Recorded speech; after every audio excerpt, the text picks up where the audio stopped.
Our Islamic beliefs, in our Islamic beliefs, we find our way. Guided by faith, we kneel and pray each day. Guided by faith, we kneel and pray each day. Alhamdulillah Rabbil Alameen. Wassalatu wassalamu ala ashrafil anbiya'i wal mursaleen. Amma ba'd, fa'udhu billahi min ash-shaytanir rajim. Bismillahir rahmanir rahim. As-salatu wassalamu alayka ya Rasulallah wa ala alika wa ashabika ya Habiballah. As-salatu wassalamu alayka ya Nabiyallah wa ala alika wa ashabika ya Nurallah. Welcome, dear viewers, to another episode of our program, Our Islamic Beliefs. Inshallah, we'll be hearing about another important topic of our Aqidah. Before that, let's listen to an excellence of reciting Salat ala Nabi. The Prophet ﷺ said, زَيِّنُوا مَجَالِسَكُمْ بِالصَّلَاةِ عَلَيَّ فَإِنَّ صَلَاتَكُمْ عَلَيَّ نُورٌ لَكُمْ يَوْمَ الْقِيَامَةِ. Decorate your gatherings by reciting Salat upon me, for indeed your recitation of Salat upon me will be Noor for you on the Day of Judgment. Sallu ala al-Habib sallallahu ta'ala ala Muhammad sallallahu alayhi wa alihi wa sallam. One important aqidah of Ahlus Sunnati wal Jama'ah relates to the Prophet sallallahu alayhi wa sallam being Hazir and Nazir. Or in the subcontinent they say, in the Indian subcontinent, they say Hazir or Nazir. What does this mean? What's the correct understanding? What's the incorrect understanding? What objections are raised based on that incorrect understanding, and how do we answer them? Let's listen to that and much more, inshallah. Our aqidah regarding the beloved Prophet sallallahu alaihi wasallam is that right now he is alive in his grave, hayat, and whilst resting in his noble grave, he alayhi salatu wassalam is observing the creation. He can see the creation, and if he wills, by the permission of Allah subhanahu wa ta'ala, he may travel and go wherever he likes as well within the creation. That's the correct understanding of Hazir or Nazir. Our aqidah is not that the beloved Prophet sallallahu alaihi wasallam is physically present everywhere. That's not our aqidah. If he wants to go somewhere, with the mercy and permission of Allah, he can go. But he's not present in all places at all times. This is not our aqidah. And his knowledge, through his knowledge, he is able to observe and see what is taking place within the creation, whilst resting in his noble grave in Al-Madinatul Munawwara. زَادَهَا اللَّهُ شَرَفًا وَتَعْظِيمًا. And how does he observe the grave? Like he is observing the palm of his hand. And we'll cover that hadith shortly, inshallah. So already we've explained the correct understanding imparted by Ahlus Sunnah, and the incorrect understanding which people try to confuse others with. And they say, oh, look, they believe that the Prophet ﷺ is physically present in every place. We don't believe that. And somehow they try to say by this that we are equating the Prophet ﷺ to Allah subhanahu wa ta'ala. Ma'adallah azza wa jalla. That's not the case. Because remember, any knowledge that the Prophet ﷺ possesses whilst in his noble grave of what is taking place in the world, and he is observing that, this is through the bestowal of Allah. So that objection is severed straight away. That the knowledge is bestowed, Allah's knowledge is independent. And if the Prophet ﷺ wants to go somewhere physically with his blessed body, then again, with the will of Allah, he can go. If he were to remain in his blessed grave and answer the call of an ummati who is distressed, who calls out to the Prophet ﷺ, he can do so. If he were to physically go there and help, he can do so. So these are things that should be understood. These are things that should be explained to people, the correct understanding of Hazir or Nazir. And it shouldn't be difficult to understand. It shouldn't be difficult to understand. Let me give you a plain example. How many people die in the world simultaneously? Countless people. Right now, there are people passing away in the UK. There are people passing away in Pakistan. There are people passing away in an African country. There are people passing away in another continent, all the way in America. There are people passing away in South America. And our aqeedah as Muslims is that when those people pass away, what's the next stage? Or what are the next stages? Obviously, there's the funeral rites, etc. But they're all buried as well. And many people are buried around the world at the same time. This is understood. There's approximately 8 billion people in the world. So obviously, the burial of one person, very likely it coincides with the burial of another person elsewhere in the world. Very possible. And in fact, it is a reality. Now, our aqeedah is when those people are buried in their graves, what happens? The questions of the grave. The question in the grave. Munkar and Nakir appear. They sit up the deceased and they ask him the question, Man Rabbuka, Ma Dinuka, Ma Kunta Taqulu fi hadha ar-rajul. Now here, Munkar and Nakir, they are asking people questions in the grave simultaneously across the world.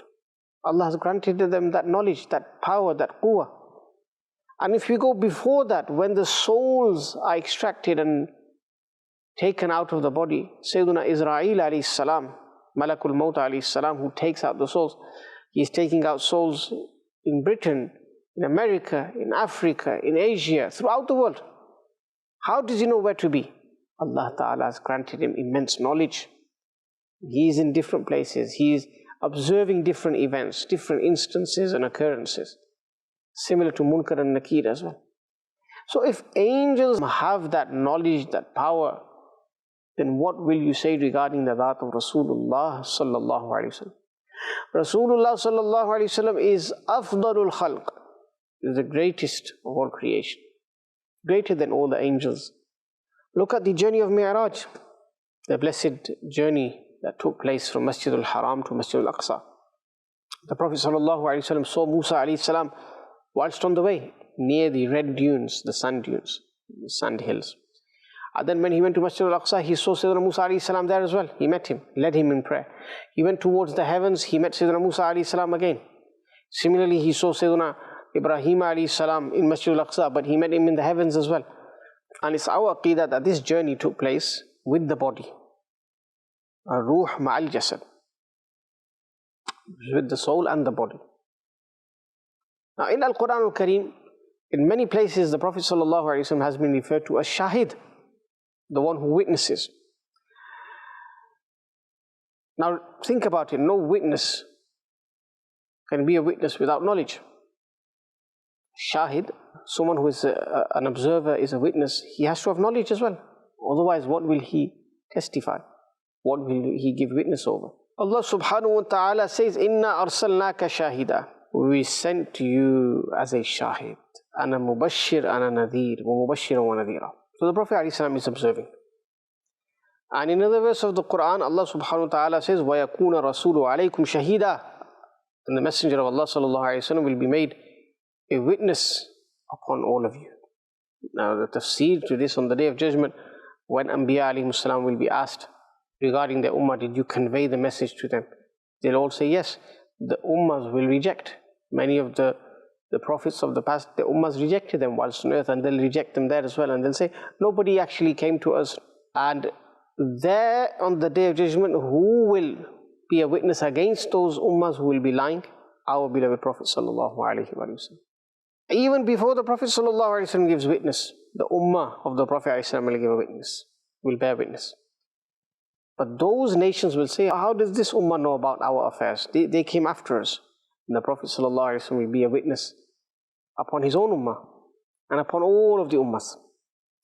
That he ﷺ is the one who told his own ummah about the previous nations, about Bani Israel, about the other nations who came in the past. Let's go to the hadith collection. The Prophet ﷺ said, Inna Allah rafa'a liya dunya Allah Ta'ala folded the world for me. فَأَنَا أَنْظُرُ إِلَيْهَا وَإِلَى مَا هُوَ كَائِنٌ فِيهَا إِلَى يَوْمِ الْقِيَامَةِ. I'm looking at the world, whatever is taking place in it, until Qiyamah, whatever will take place. كَأَنَّمَا أَنْظُرُ إِلَى كَفِّي هَذِهِ. Just as if I'm looking at my own palm. Now here the muhaddithin, the sharihin, they explained that the palm was used as an example in this hadith because when you look at your palm, with one quick glance, your eyesight encompasses it. It's not difficult to see it. It's not difficult to view it. So like that, the Prophet ﷺ can see the entire world without difficulty, with ease. And he's aware of all of that. This is a hadith of the Prophet ﷺ. So this sight of the Prophet ﷺ, him being a Nazir, someone who views things, observes things, Shahid, this is far-reaching. He has the ability to physically see things, and he has foresight, he has insight, basira as well. And let me give an example of that. Once the Prophet ﷺ was on Mount Uhud with his companions, and the mountain began to shake slightly. Out of awe for the Prophet ﷺ and his companions. What did the Prophet ﷺ say? Uthbut, that stay firm, stay still, O Uhud. Why? Because there is a Nabi upon you, Siddiq upon you, and 2 martyrs upon you. Who was with the Prophet ﷺ at the time? Sayyidina Abu Bakr Siddiq, Sayyidina Umar, and Sayyidina Uthman radiyallahu anhum ajma'in. The Prophet ﷺ is telling the mountain, Uhud, to stay still. Why? Because a Nabi is upon you. Nabiyun. Alayka Nabiyun. A Nabi is upon you. Siddiqun. Who is Siddiq? Sayyidina Abu Bakr Siddiq radiyallahu anhu. Wa shahidan. And 2 martyrs of Islam are upon you. The Prophet ﷺ knew about the martyrdom of Sayyidina Umar and Sayyidina Uthman bin Affan radiyallahu anhuma. So this was his nigah, this was his view, his eyesight, the power of his sight. Far-reaching were the effects of that blessed sight. So many examples can be given. Even if you look at the hadith where the Prophet ﷺ says that Qiyamah will not be established until 30 liars appear who all claim to be a prophet. So the Prophet ﷺ talked about the Dajjals who will arrive, and there will be Kadhabun, 30 of them. The Prophet ﷺ had knowledge regarding that. He had observed that as well. Another hadith, and this hadith is in Bukhari, Sahih al-Bukhari. Sayyidina Uqba bin Amir radiyallahu anhu narrates, the Prophet ﷺ said, وَإِنِّي وَاللَّهِ لَأَنْظُرُ إِلَى حَوْضِ الْآن. The Prophet ﷺ is in Madinatul Munawwarah, and he is saying to his companions that, Wallahi, by Allah, I am seeing my hawd right now. Look at the eyesight of the Prophet sallallahu alaihi wasallam.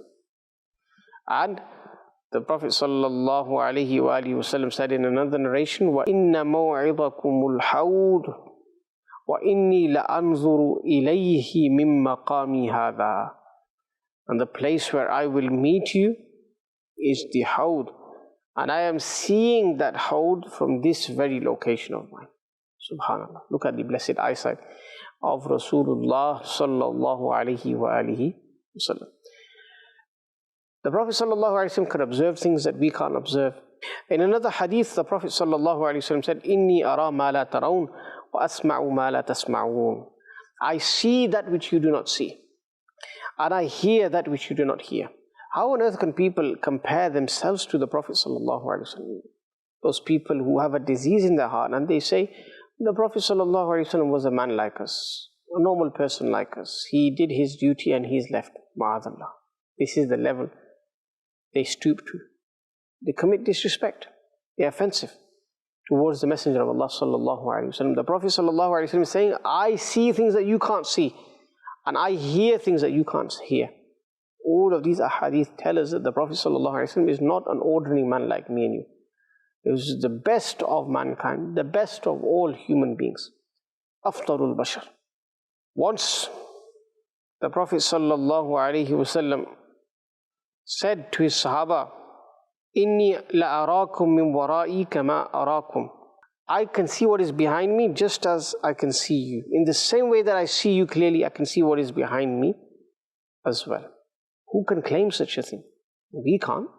But the way we see things before us, we can also see things behind us at the same time? No. Once the Prophet ﷺ said to his Sahaba, هَلْ تَرَوْنَ قِبْلَتِي هَا هُنَا? Do you think that my qibla is just here? Meaning the direction of my look is just ahead. I'm restricted to just seeing what is before me.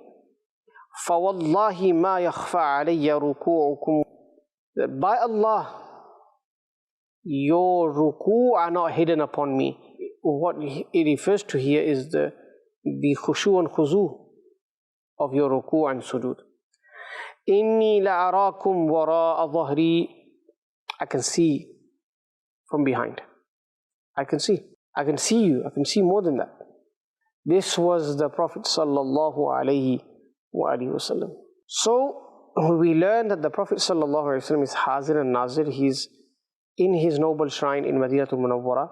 He's alive, and he can observe the entire creation, like he sees his kaf, his blessed palm. Meaning there's no diqqah, there's no difficulty in seeing the entire creation. This was his level of knowledge. This is his level of knowledge. And the Prophet ﷺ is Hazir as well. He can go wherever he likes with the permission of Allah subhanahu wa ta'ala. That's the correct understanding of Hadir and Nadir. We're not saying that the Prophet ﷺ is simultaneously everywhere, in every place, in every mahfil, in every gathering. No. Where he chooses to go with the idhn of Allah subhanahu wa ta'ala, he goes. So this is the understanding, brief understanding of Hazir or Nazir. May Allah subhanahu wa ta'ala enable us to understand every aqeedah point related to our beloved Prophet sallallahu alaihi wasallam thoroughly and comprehensively, to safeguard our iman and to gain blessings in the dunya, and more importantly in the akhirah, in the plains of mahshar, and to be in the company of Rasulullah sallallahu alaihi wasallam on that day where his company will be sought after. Ameen bijahin nabil ameen sallallahu alaihi wa alihi wasallam. Our Islamic beliefs, in our Islamic beliefs we find our way. Guided by faith we kneel and pray each day. Guided by faith